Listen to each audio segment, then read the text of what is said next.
PWTN. Founded by Dr. Paul and Vincent, preacher, teacher, and prolific author of the popular Persistence Works book series, broadcasting the good news of the gospel of Jesus Christ from El Paso, Texas to the world, and bringing you into God's presence. Experience the difference. You'll never be the same. Don't just watch TV. Watch Persistence Works Television Network, PWTN. Hello, everybody. God bless you. This is the day the Lord has made. We will rejoice and be glad in it. Hey, I want to welcome you to today's special edition of our special program, Global Politics. Today, we are focusing on Singapore. And well, in case you don't know, I am your host, Bishop Paul Vincent, and you are watching Persistent Works TV Network. We are streaming on 15 different platforms. We are streaming on our Persistent Works TV Network, which streams on Roku, on Fire TV, on Apple TV. We are streaming on our two apps, our Android app, our iPhone app.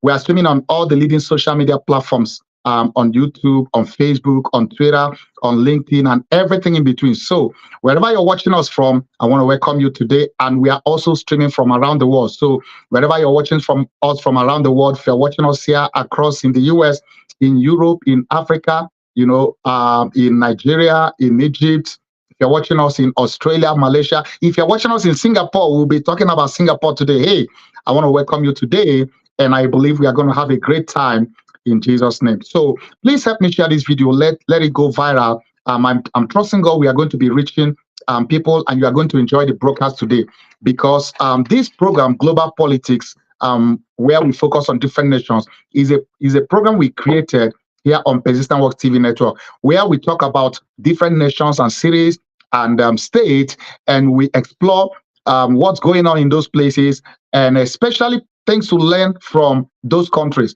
or things to point to where changes need to be made. And we also get to speak with political leaders. And by the way, if you're a political leader watching this and you want us to talk about or to highlight your city, your country, your state, hey, reach out to us, because one of the things we do here is to invite political leaders as well, whereby we interview them and talk with them about their country, about their city or state, or maybe if you are a governor, if you are a congressman, senator, if you are a president of any nation, and you want us to do a story or to cover your city, your nation, or your administration, what you are doing in government and the progress you've made, your challenges, you can reach out to us. Let us help tell your story, highlight it, and then we'll be glad to do so. But many times, as in today's case, we do research and do a story on countries or cities, especially those that have something to write home about. So today, the reason why we are focusing on Singapore is because Singapore provides one of the best examples for developing nations, especially, and those of us who are originally from a developing country in Africa. We know the challenge most of these countries face, which I zero down to leadership. The basic problem of most developing countries is leadership. The lack of leadership is what has put Africa, including Nigeria, as great as they are. The reason why Nigeria is so backward and has not made much achievement over the years and is plagued with all that is happening is because of poor or bad leadership. They've not been blessed to have a great leader so far. Singapore, what distinguishes Singapore from every other nation? What moves Singapore from being a third-class nation, a third world country, even worse than that? If there was a fourth world, I think you would call it a fourth world nation. Moving from there to a first-class nation that compete with the most civilized of the world. The only thing I would say that made that possible is leadership. They don't have natural resources as many people, many nations, including the ones that we are talking about that are so backward. They don't have natural resources as they have. They don't have land. Many countries are so blessed with so much land and all that. They don't have that. There are a lot of things that is an disadvantage to them.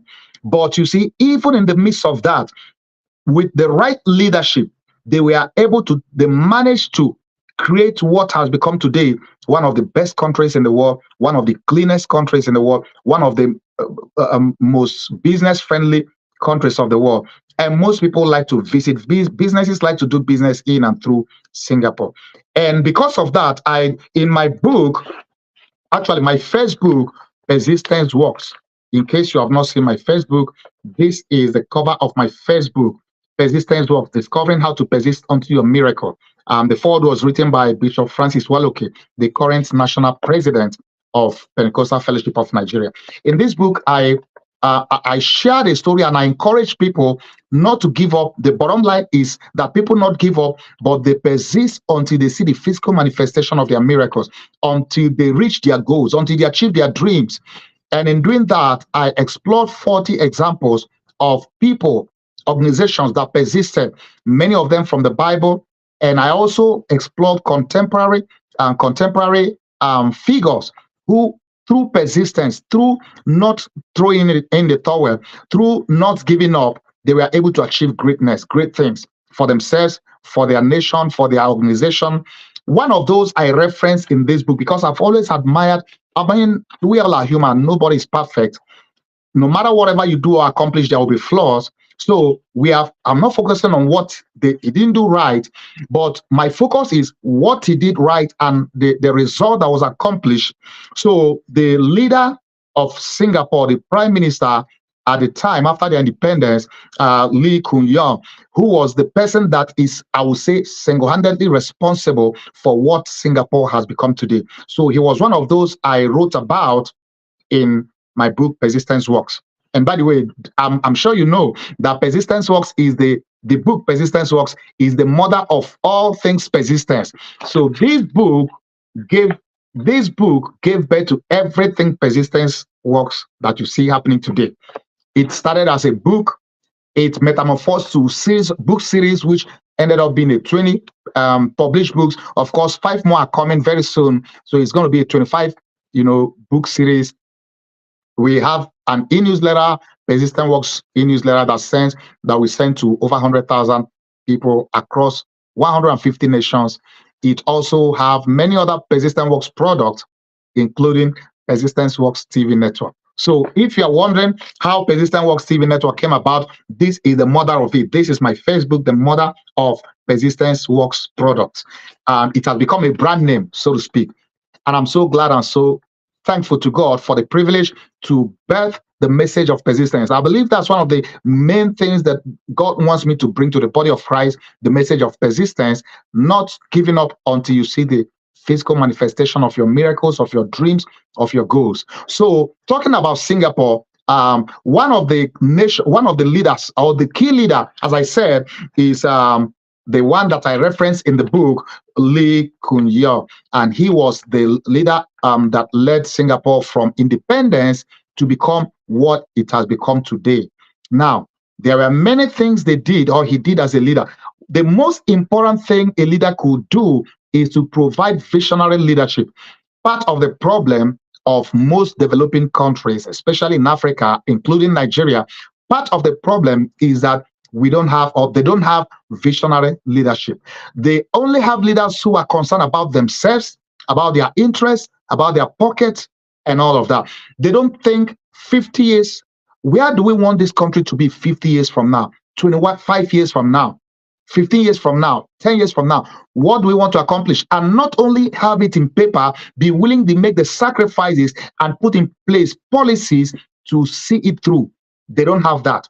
In most cases, they end up having it on paper and as policies and no political will to execute it.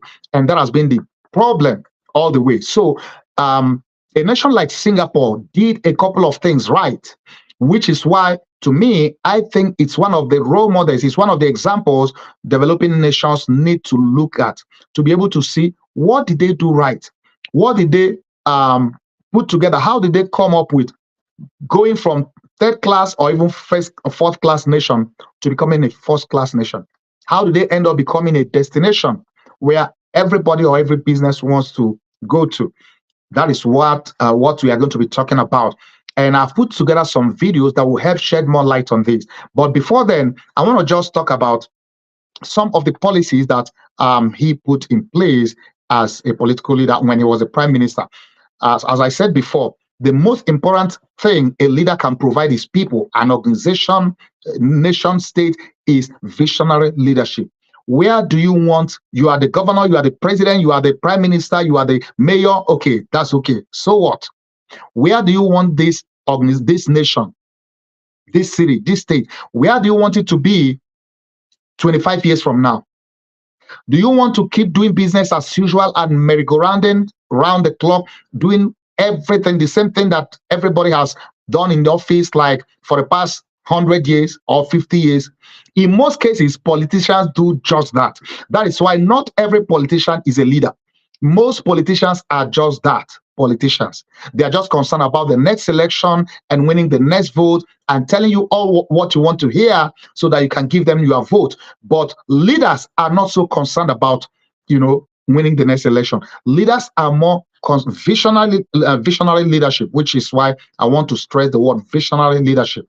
Visionary leaders are more concerned about where the organization, where the nation, where the city, where the state needs to be 20 years from now, 25 years from now, even 50 years from now. And in that long-term thinking, in that strategic thinking, they're able to make plans, put in place policies that will take you there. You may not get there overnight. You might make some progress. At least maybe you may lay the groundwork, but the next person might continue. But at least you start working towards it. But most of our people are only, most third nation countries are only concerned about just doing whatever it is that works for them now, whatever it is that favors their pockets now. That's more of what they end up doing. But at the end of the day, we are going to explore and discover why is it that Singapore was able to go from a third world country to a first world country. And as I said in the book, I talked about a few things he did. One of the most important things he did in transforming the country was that he was able to prioritize education. He sent people to school. He made education affordable, that everyone was able to, improve themselves. Any nation that don't pay attention to education, I mean, you are not going to go far, at least in the long run. Because when you understand that education empowers your people, education is one of the ways by which you begin to lift your people out of poverty. It's not everything. And education is not only having people like going to become medical doctors, lawyers or so. That also includes creating a trade schools, schools where people can learn craft and handwork and whatever it is that can empower them economically. Not just being in the four walls of the school educational setting to learn things that you end up being jobless for the rest of your life. But when a government prioritizes education, you will begin to see the dividends in years time. But the problem most times is that most leaders in most nations are not visionary enough to see that they need to prioritize education. They need to pay attention, to education. Now, one other thing he did, because considering the fact that Singapore doesn't have raw materials, doesn't have natural resources and all of that, one of the things he did was to promote or to encourage foreign direct investment, to bring industries. And like I said in the book, at that time, he actually brought in over 1,200, US and Japanese companies that really helped to, bring direct investment in the country to set up industries and even manufacturing. And it became a kind of major hub for distribution of manufactured goods. They don't have oil, but they do import crude and process and refine oil and ship. So they're one of the largest exporters of crude oil today, yet they don't have a natural resource of oil as many. And it's funny, countries like Nigeria have have oil, and yet they import oil. And Singapore doesn't have oil, yet they export oil. Is that not an irony, But it all boils down to leadership. When a nation is blessed with, not just a nation, an organization, a city, when they are blessed with a great leader, you see the result in time. Many of these things might not happen overnight. It might take years, decades. But you see, you measure the result over time by what happens. You measure the impact, what happens over time.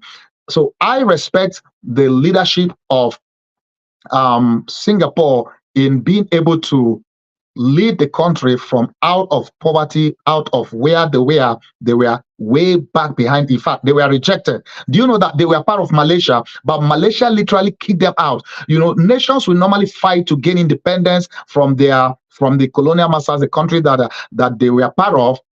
Not in case of Singapore. Singapore was the country. Malaysia kind of kicked them out, say, you know what, you are more of a liability than being part of more of an asset. So we don't want it to be part of us. So they involuntarily became independent. And it was in the midst of all of that. The video I put together will help shed more light on this.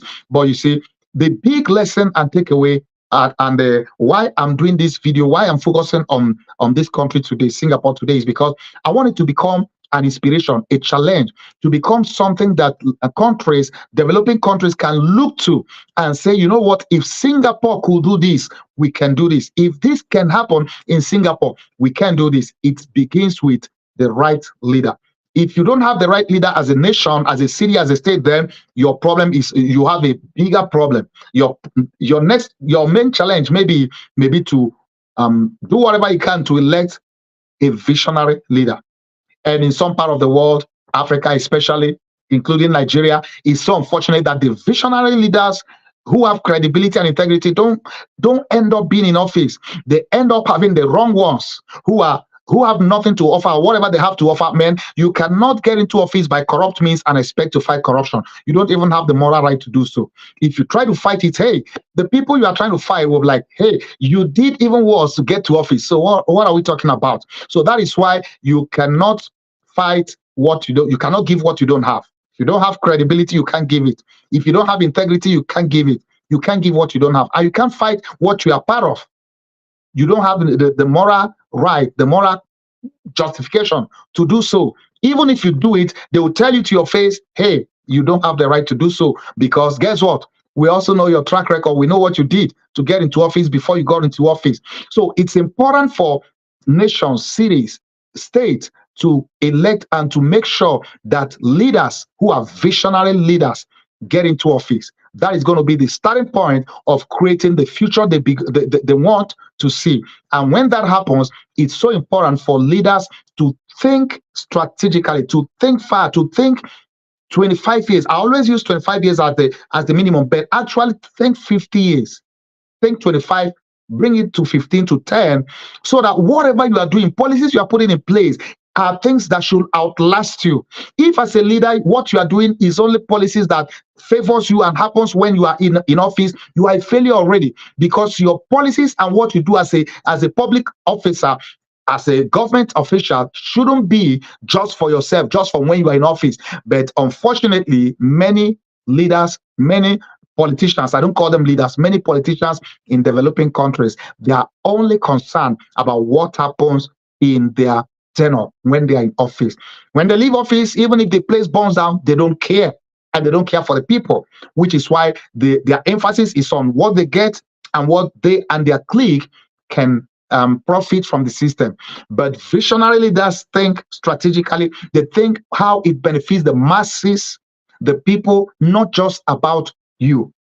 So the story of Singapore is an encouraging, challenging, inspiring story, testimony of how a nation can go from being the last to being the first. So I want you to watch this video that we've put together, and I'm going to come back and we'll conclude this. But watch this and be encouraged, be challenged, be inspired, and maybe someday you will plan to visit Singapore. And this year, by the grace of God, I'm going to be in Singapore as well. And maybe someday I may get to even interview one of their government officials, because hey, this broadcast, our goal is to also talk to government officials about, some of what we talk about on this program. So watch this about Singapore and the journey of going from where they were the third world country to becoming a first world country. I'll be back. Watching Persistence Works Television Network, PWTN.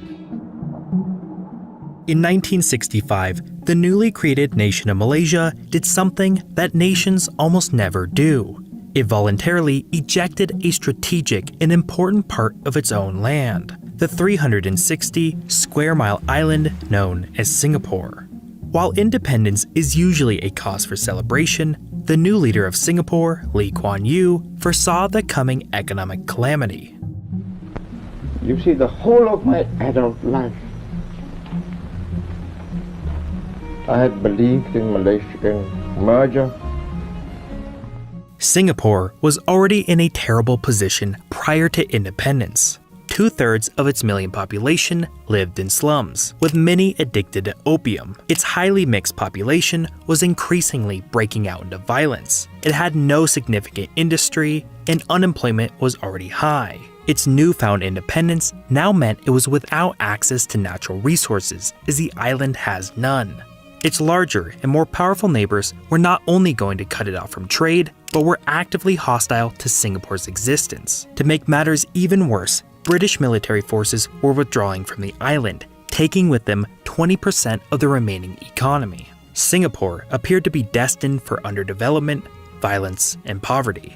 Yet today, Singapore is the 4th richest nation on Earth. Its citizens are among the most educated, healthy, and productive of any country. It has the best infrastructure in the world, it is a leader in high-tech manufacturing, and is the financial and logistical hub of all of Southeast Asia. But how did this unlikely, poor, and tiny Asian island nation go on to become one of the best places to live in the world? How did Singapore become so incredibly rich? In the 19th century, there was a corporation so powerful it brought in more revenue than its host nation, had its own military, and 1/5 of the entire world's population lived on its private lands. That corporation was the British East India Company. It derived its profits from shipping and trading resources from all over the world, and its most lucrative cargo was Chinese tea. To purchase the tea, it would sell massive quantities of opium that it grew in northern India. All of this shipping happened to pass through one narrow corridor known as the Malacca Strait. Quickly, this became the company's most profitable trade route, constituting 50% of its revenue. But in order to protect this route and to make the voyage more feasible, the company desperately wanted their own port in the region. However, a naval superpower already had an iron grip in the region. For the 2 centuries prior, the Dutch had a monopoly on these lands and outpowered anyone who attempted to compete. As such, it was official company policy to not take any actions that might anger the Dutch, out of fear of disrupting the incredibly lucrative existing trade routes. But one tenacious company official named Sir Thomas Raffles took it upon himself to create such a port on the sparsely populated island that would go on to become Singapore. Situated at the tip of the Malayan Peninsula, it was the ultimate location to set up shop. After some back and forth in Europe, the Dutch eventually did nothing to stop the British from having the territory. But Singapore was not to become an ordinary port. In order to attract traders away from the existing ports in the region, Singapore was to become a free port, meaning there were 0 taxes on businesses or port-related activities. This was a massive advantage over the other heavily taxed ports in the region, and word quickly spread. In just 4 years, Singapore had attracted tens of thousands of traders from China, Malaya, and India. Soon the horizon became full of ships as everyone clamored to seek their tax-free riches. But because of its lack of significant administrative oversight, Singapore became a hub for less desirable ventures. Slave trading, gambling, opium dens, violence, and prostitution became commonplace. But booming international trade continued to propel Singapore's importance and popularity. This was supercharged by the opening of the Suez Canal in Egypt. Trading from England to China was now 5,000 less miles, which in turn cut costs and dramatically increased shipping demands. The new route also now favored the Strait of Malacca instead of the Sunda Strait, meaning more traffic was passing by and utilizing the port. Singapore was now by far the most important port in the region, and as such, in 1967, it became an official crown colony of the British Empire. But yet another development would propel its importance further. The introduction of rubber trees in Malaya and booming global demand for tin, which was abundant in the region, meant Singapore was no longer just a stop on the way to China, but the hub for the riches of Southeast Asia. Resources would be extracted from the peninsula and then transported to Singapore, where it would be processed and shipped globally. As Singapore has no natural resources, this fostered a symbiotic economic relationship with Malaya. With its growing importance came greater British military presence. creating industry surrounding its dockyards and providing services to military personnel. By the year 1900, tiny Singapore would be home to more than 200,000 people, who were much better off than those in other nations in the region. But Singapore's centuries of unhindered growth would come to a screeching halt. As the 20th century progressed, Singapore, even being 6,000 miles away from Europe, was not safe from the ensuing global conflicts. During the Second World War, the Japanese Empire was engulfing all lands it came into contact with. In December 1941, the Japanese invasion of Malaya had commenced, and within 2 months, it was at Singapore's doorstep. Despite orders from London, Singapore was officially surrendered on February 15, 1942, and for 3 years, Singapore would undergo unbelievable suffering and destruction. Even as the tides of war changed and liberation came in 1945, the retaking of the island leveled much of the remaining structures. Singapore was no longer a jewel of Southeast Asia, but a smoldering pile of rubble. Devastated from war and neglected from a crippled British Empire, the rebuilding of Singapore was uncoordinated and unregulated. Haphazard slums started to dominate the island, infrastructure was not fully restored, and violence and opium continued to wreck the population. As one travel magazine put it, Singapore was filled with utter filth and poverty. One must see it with his own eyes to believe it. Over the centuries, the British did little to promote or integrate the diverse and densely packed population. There was no Singaporean identity, as each group lived amongst themselves, fought for their own resources, stayed isolated to their own customs, and oftentimes had conflicting interests with the other groups. Now, with terrible living conditions and growing unemployment, these groups started to engage in violence, further worsening Singapore's situation. For most of Singapore's existence, its desire to split from the British Empire was low, as its lack of resources meant it did not experience the exploitation that other colonies faced. When the British Empire was not able or willing to defend it during the war, with its now crippled economy, rising social violence, and with the decolonization of much of the rest of the world, the idea of independence started to propagate among the population. Singaporeans would go on to put their trust in one man to do just that. Lee Kuan Yew, a lawyer who spent his years studying in Britain, formed the People's Action Party, or PAP, and was able to successfully gain a few seats in local elections in 1955. Lee spearheaded the independence movement, prompting London to initially clamp down on the PAP. But with changing British public opinion in favor of decolonization, the process of independence had begun. In 1959, Lee was elected as Prime Minister on the promise of merging with Malaya, as in his mind, it was the only way for Singapore to survive. Its economy was symbiotically linked with Malaya. It had no capacity to defend itself, and it needed help in controlling the violence and righting its economy. Therefore, merging with Malaya made sense. On September 16, 1963, this became a reality when the former colonies of Malaya, North Borneo, Sarawak, and Singapore merged to become the Federation of Malaysia. But there's a problem. The Malaysian elections resulted in a party coming to power that ruled on the promise of putting ethnic Malays first. This was a problem for Singapore, which at the time was 60% Chinese and deeply mixed ethnically. Massive violence broke out in the streets, and the PAP, against their promise, ran in the federal elections on the promise of a fair and multi-ethnic state. The ruling party saw Singapore as a threat to political, social, and economic stability. As such, a unanimous vote ejected Singapore from the nation, just 2 years after the merger. Against its wishes, Singapore was independent and alone to fend for itself. Lee Kuan Yew found himself in an impossible situation. How do you build a nation out of a population that has no national identity, let alone make it a prosperous state? How do you create jobs when you have no natural resources? How do you pull 70% of your population out of abject poverty, house and educate them, and set them on a course for a greater life? Independence also brought the departure of the British military, further damaging the economy and taking away even more jobs. The cards were stacked against Singapore, which now found itself south of a Malaysia that planned to starve it economically by stealing trade, and north of an expansionist Indonesia who possibly had aspirations of invading. Lee Kuan Yew knew the fate of his fragile nation was up to him, and he decided he was going to drag Singapore into modernity, even if that meant with an iron fist.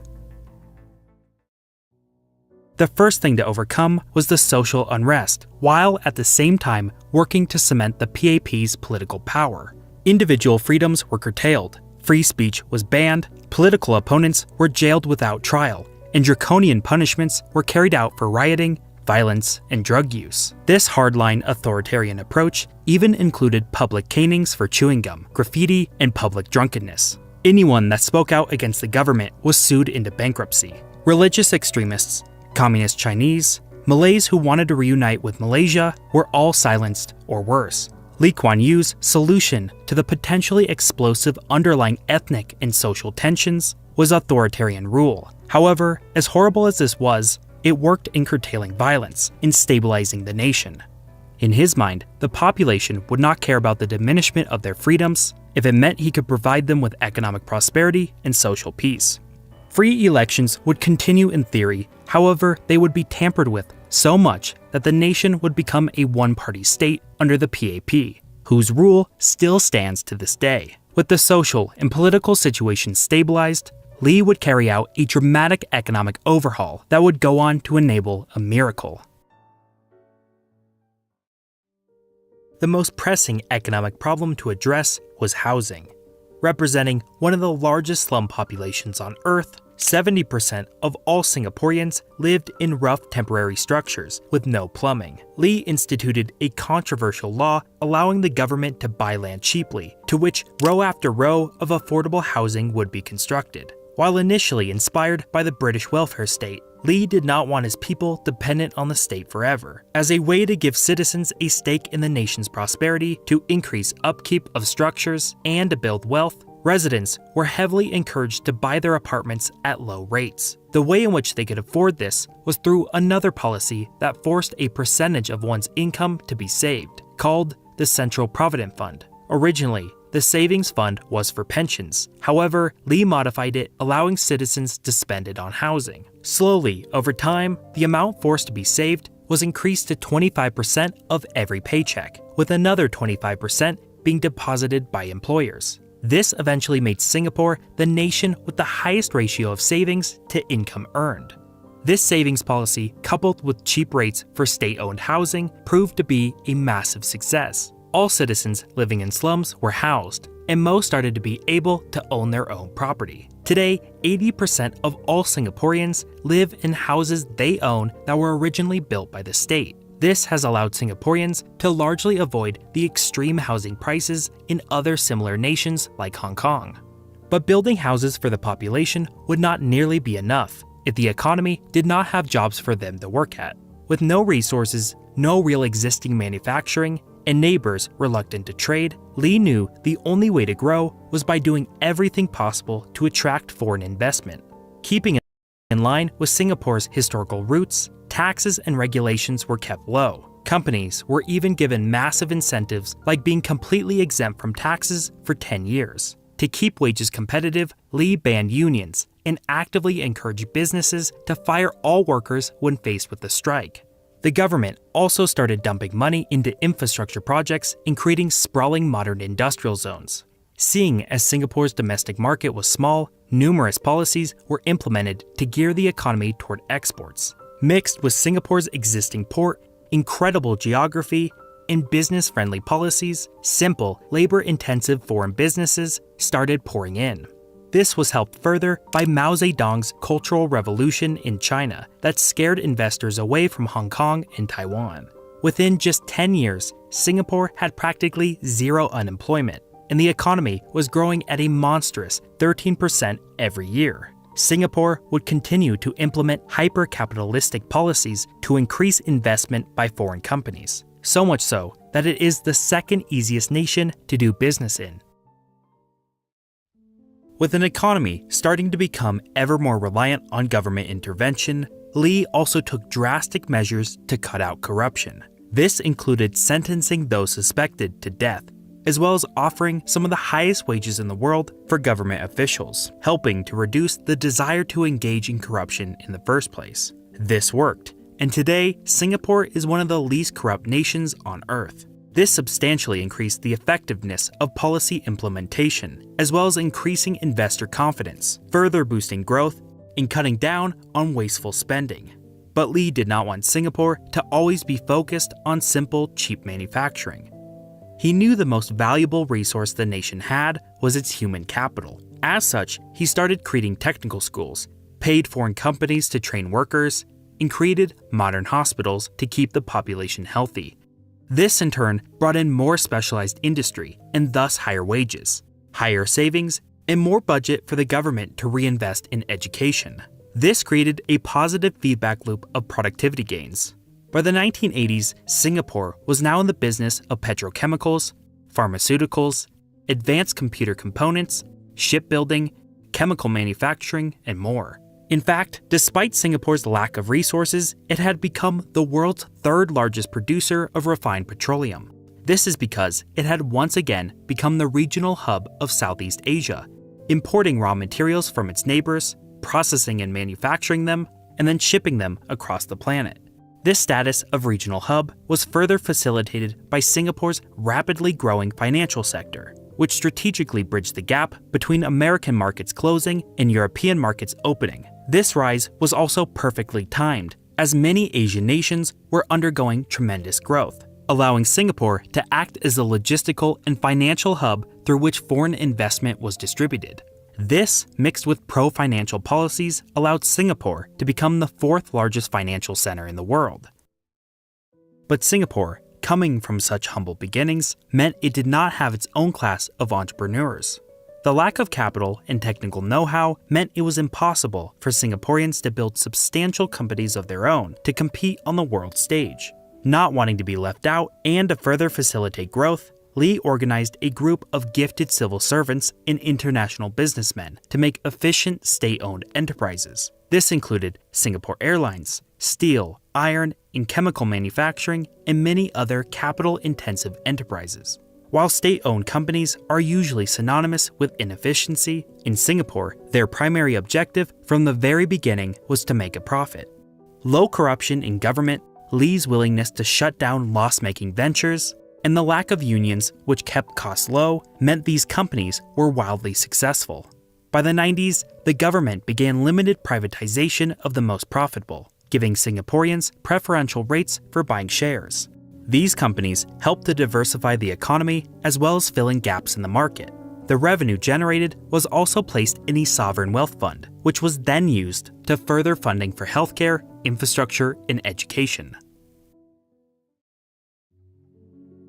Today, Singapore is one of the richest, most advanced, and competitive economies in the world. It operates the second largest port, is the second easiest nation to do business in, and still attracts the third highest foreign direct investment. Its people have affordable housing, they have access to world-class healthcare, and their students test the highest in the world. Its government under Lee Kuan Yew was able to efficiently implement policies that relied not on ideology but on their utility to Singapore's long-term prosperity.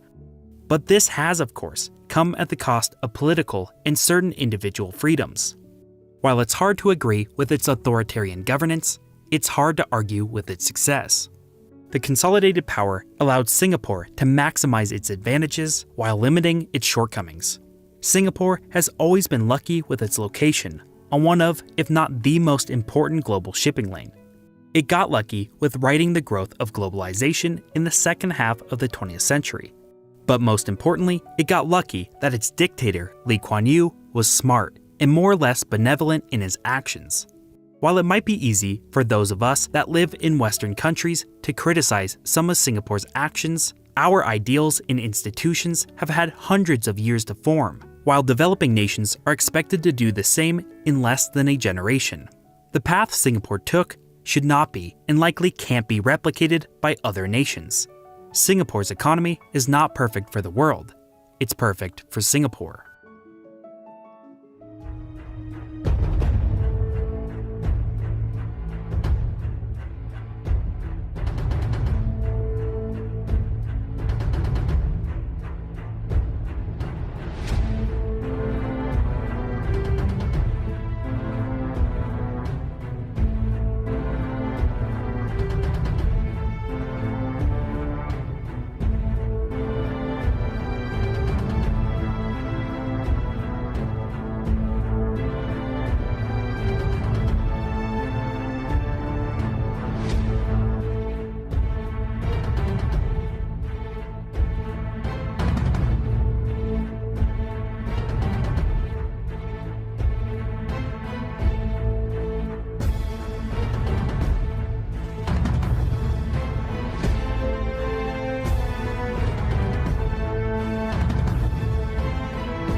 watching Persistence Works Television Network, PWTN. Hello, welcome back. Well, I'm sure you enjoyed this the videos we put together on Singapore. In case you are just joining us, you are watching Global Politics Focus on Singapore. You are watching Persistent Works TV network. We are streaming on Roku, on Fire TV, on Apple TV. We are streaming on our two apps, our Android app, our iPhone app. We are streaming on our website as well, persistenceworks.tv. And we are also streaming on all the leading social media platforms, YouTube, on Facebook, Twitter, LinkedIn, where Twitter is now X, LinkedIn, and everything in between. So wherever you're watching us from, I'm your host, Bishop Cornel Paul Vincent, and this Global Politics is a program we put together whereby we focus on nations and cities and states and talk about them, their challenges, their accomplishment, and we also talk with government officials, political leaders, and to explore what it is they are doing and maybe challenges. So today, our focus is we focus on Singapore, and I'm sure you did. If you watched the video we put together, I'm sure you were inspired. You loved what you see, especially the testimony of a nation going from a third world nation to a first world, going from being at the back of the line, moving to the front of the line. Only one thing made that possible: visionary leadership. That is why I'm emphasizing the fact that every nation, every state or city that wants to go far, that wants to reach high, that wants to accomplish much more than where they are today, listen, especially developing or third world countries, listen, to have a visionary leader is not an option. You must have a visionary leader. I'm not talking of politicians. You can have politicians all you want who will talk about winning an election and how to win the next one. And many of those, especially in those, we all know them, many of these African countries, including Nigeria, they break all the laws, they cheat, they do whatever they can to win election. And at the end of the day, their victory is not credible. Because at the end of the day, we all know that they cheat, they kill, they steal, they manipulate and do whatever, they buy votes just to win elections. So those are just politicians. But very few nations are blessed with leaders. And Singapore, I would say, is one of those countries that was blessed with not just a leader, but a visionary leader. Taking a country that was poor, has no natural resource, and was so disorganized, has a drug problem, and everything in between, rioting every time. Like I said, the leader is one of those that I reference in my book, Persistence Works, Discovering How to Persist Until Your Miracle. In this book, I chronicle 40 examples that persisted, of people who persisted to their miracle or to accomplish their dreams, their goals.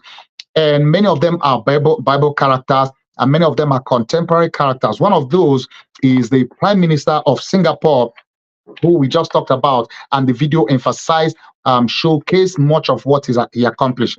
Lee Kuan Yew, he was the one that when the UN came, I reference this in the book, when the UN came he was trying to take a loan from the UN, from the World Bank, to kind of like help restart the economy, to fix things. And Dr. Albert Winsmos, he was an industrialist and economic advisor to the UN. He visited the country, and this was what he reported, quote, "It was bewildering. There was strikes about nothing. And there was a riot every other day. And everywhere, my first impression was anything but hopeful." This was an expert giving an expert, opinion of what his visit to Singapore was, to know if the UN and the World Bank was even to consider them. But at the end of the day, despite the fact that it was hopeless, he said it's nothing but hopeful. But a visionary leader will see hope where others see hopelessness.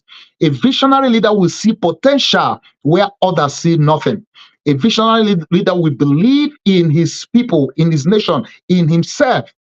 And that was the case here. Of course, he did use some maybe extreme measures and maybe what some might call, maybe not too good, like human rights, some free speech where, he kind of did what he did to survive, because they were having strikes. And the British had given up on them. Malaysia had given up on them. Japanese, nobody was going to have them because they were more of a problem. Can you imagine a country that a fellow country kicked out of, say, you know what, we don't want to have you, get out here.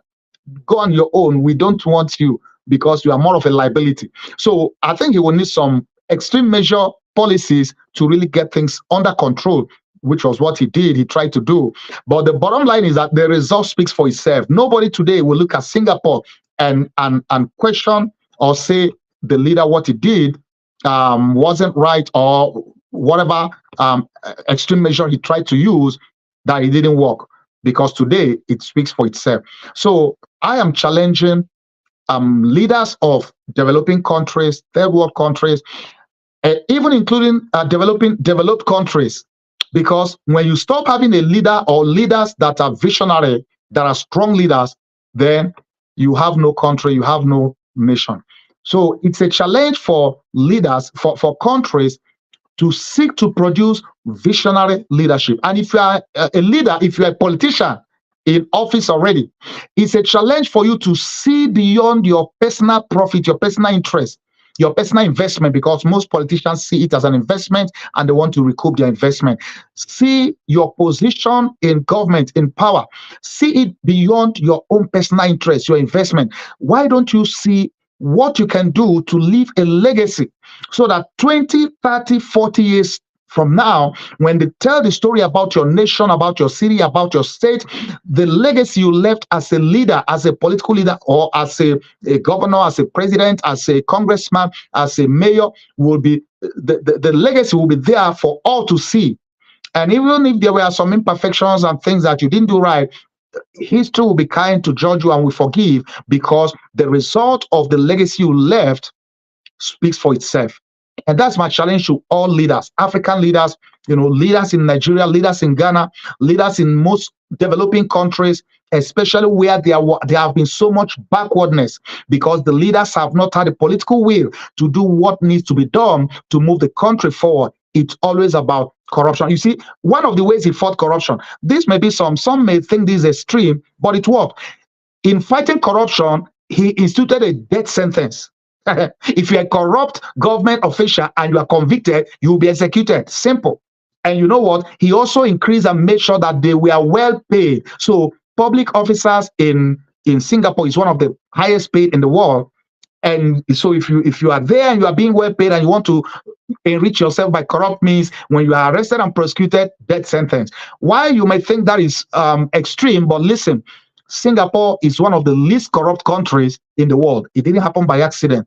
He put in place policies, sometimes extreme measure policies, that I think some nations that are so corrupt, I think they need to begin to put in place some policies, extreme policies, to really jail people who are corrupt, who are found guilty, not by trumping up things that does not exist because they are political opponents. No, I mean who legitimately were corrupt and were convicted by a court of competent jurisdiction, and they were found guilty, and there are proof of their corruption, at least to jail them for a long time to come as a deterrent. But a situation where the corrupt leaders, they do their thing and get away and actually come and run for office and win elections, then you are celebrating corruption. There is no way you can do away with corruption. Unfortunately, a country like Nigeria, that is the reality. I'm saying that because I'm from there. I follow the news and I know what's happening. Corruption is like glorified. Yeah, there is a on the surface talk about fighting corruption, but from the president down, corruption runs in the system. They all got into office, most of them anyway, got into office by corrupt means. So you cannot get into office by corrupt means and then expect to fight corruption. You lack the moral right to even do so. So this broadcast today, just like other broadcasts, is a clear call to political leaders, especially in developing countries and also in the developed countries, to become visionary leaders if you're already in power, or to seek to elect or bring people who are visionary leaders into power. That is the only way you can move your country from where you are. And it doesn't matter how bad the situation is. In your case, Singapore had it worse than most African countries today. They don't even have a natural resource, yet they moved from last to first. So I really want to thank God for that, for the testimony of Singapore. And that's also to say there are principles that we have to observe, and when we do, things will fall in place. Why those of us as Christians, as ministers, there are times when we overstretch the aspect of religion and our religious practice and make it think like it's everything. Because if you practice your religion and you break all the principles, all the laws that makes for great leadership or great nationhood, listen, you are still going nowhere, which is why in Nigeria, despite the huge Christian religious population, Christian and Muslims, there's still so much setback because they practice it on one hand. No, they don't. Of course, they practice the religious thing, and on the other hand, they break all the principles. They break all the laws that should make for great nationhood. So I really want to challenge leaders out there, political leaders, nations, developing nations, to look at the model or the example of Singapore. Let that challenge and inspire you, and let that become something that you dream to become like, to achieve, to accomplish, so that 25 years from now, 15 years from now, 10 years from now, 5 years from now, when we tell the story of your city, of your state, of your nation, it should be a different story. And you, as a political leader, should be one of those that history will be kind to remember, or to document that you were the one that made the change, the transition possible. Well, that's it for now. So thank you so much for joining us. This is a special edition, our global politics focus on Singapore.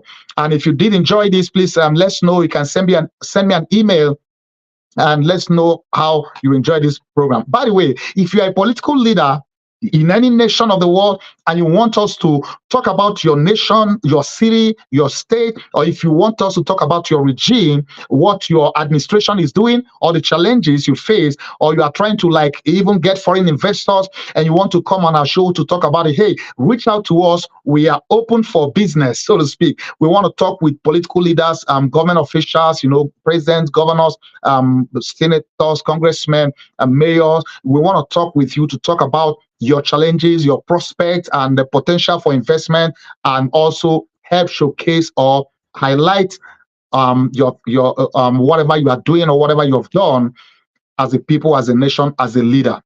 So thank you so much for joining us today. So I want to remind you that this program, Global Politics, focus on whichever nation we focus on. It comes your way every Wednesday here on Persistent Works TV network. We stream on Roku, Fire TV, and Apple TV, which are the three largest connected TV here in the US. It reaches over 200 million potential viewers. We are on those platforms. We're also streaming on our Apple, on our Android and our Apple apps, iOS apps. So you can watch us on any of those apps, and also on our website, persistentworks.tv. We are looking forward to expand this year to be on direct to home satellite in Africa, in UK and other parts of the world. But people can watch us on different platforms, and we are thankful to that. We already have 15,000 downloads of our app. We are reaching to have 100,000 downloads this year, and we are trusting God will get there. So if you have not downloaded our app, please go ahead and go to the App Store, to the Google Play Store, type in Persistence Work TV Network. You will see our app, download it, watch it. We have rich content that will inspire you, that will bless you, So this program comes every Wednesday. Tomorrow on Thursdays, and every Thursday, we do have Persistent Works Moment, where we interview guests, talk about their secret of their success, and those who are ministers or who have worked with God, to learn how they have worked with God, what they've learned. So if you would like to be a guest on Persistent Works Moment, hey, we would like to have you to reach out to us, send us an email, send me a DM. Let's know. We would love to have you on our show, and we have a very competitive rate and very moderate rate to appear on our show, Persistent Works Moment. On Friday, we have our It's Your Birthday TV show, where we celebrate your birthday. And the side attraction is, number one, we will invite you to interview you on our TV platform, on our TV network, where we talk about your birthday. If you have product or services you want to talk about, you want to promote during that, we will do so for you. And we'll get American celebrities, some leading American celebrities, to sing and wish you happy birthday. So while that is happening, we have the rates are very, considerate, So if you want to celebrate your birthday, or your husband, your wife, your son, your daughter's birthday, reach out to us. Let's help celebrate your birthday. Glory to God. Then every day, Monday to Friday, we do have our Persistent Works online prayer. We talk about, we share the word of God. I teach the word, and also we spend time to pray. So if you are hungry for God, if you want to grow, develop your prayer life, if you are looking for a fire prayer, a prophetic prayer time, a time of prayer, intense prayer, where we connect with heaven, join us every day on Persistent Works online prayer. It streams 10 a.m. Mountain Time, 12 noon New York time, which is Eastern Standard Time. It streams 5 p.m. London, UK time, GMT, and 6 p.m. Nigerian time, West African time. So join me every day for Persistent Works online prayer. And finally, on Tuesdays, I do have my books, Persistent Works book series, where I talk about my books every week. So join me for each of these broadcasts, and we want to thank God for today. If you have a product or a service you want to promote, you want to advertise on our network, hey, reach out to us, because we reach a huge platform and we are able to bring you on to help tell your story. And if you are a preacher, you want to also be on Persistent Works TV network, maybe to have a 30-minute or 1 hour airtime to air your preaching, your ministrations, we welcome you also to be on our TV network. So we want to have you use our platform to spread the gospel. Well, thank you so much for your time. So don't go away. We have some announcement coming your way. And I want to thank you once again for spending time today on global politics as we focus on Singapore. I hope you have enjoyed the show. I'll be coming your way again tomorrow for Persistent Works Moment. And on this show, I'll be coming your way next week. Until then, I've been your host, Bishop Colonel Paul Vincent, and you have been watching Global Politics Focus on Singapore. So don't go away. Stay tuned as you receive this announcement. See you again soon. We hope you've been blessed by today's TV broadcast. Join us again for our next TV broadcast. If you have a testimony of how you've been blessed, please let us know. Send us an email at persistenceworkstv@yahoo.com. Please support our TV network with your donation to help us reach the nations with the gospel. You can give through PayPal, Zelle, Cash App, or online at www.persistenceworks.tv. You can make your checks payable to Vincent Paul Ministries International at 11829 Gwen Evans Lane, El Paso, Texas 79936, USA. Attention, pastors and bishops. If you want to air your church or ministry program on Persistence Works TV network, or you want to promote your product or services, contact us today. Send us an email at persistenceworkstv@yahoo.com. Download our Persistence Works TV network app in the App Store or Google Play Store. Also, add us and watch us on Roku, Fire TV, and Apple TV. Read our Persistence Works magazine and enjoy great content. Simply visit the settings page of our Persistence Works TV network app. Click on the button to read the electronic edition of the magazine. To order the print ebook or audiobook editions of our Persistence Works book series, visit the settings page of our Persistence Works TV network app. Follow Bishop Colonel Paul Vincent across his social media platforms: Facebook, X, TikTok, Instagram, LinkedIn, YouTube, and Truth Social. For more information about PWTN, visit www.persistenceworks.tv.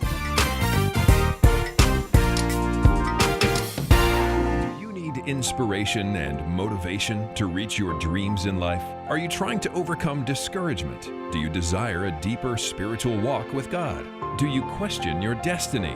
Then the Persistence Works book series by the prolific author and international speaker Dr. Vincent N. Paul is written for you and is now available in paperback, audiobook, and ebook. Order today by calling 866-909-2665 or go online, persistenceworks.com. If you need that salvation, if you need that forgiveness, you can receive it tonight. Shout hallelujah. The anointing breaks the yoke.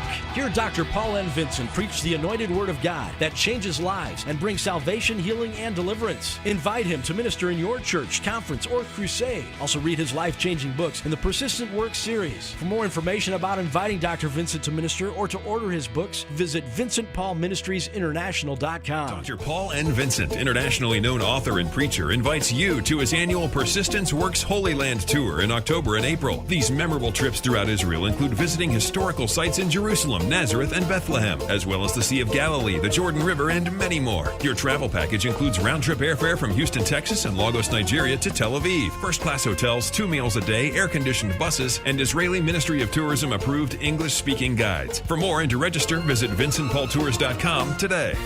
For more information about PWTN, visit www.persistenceworks.com.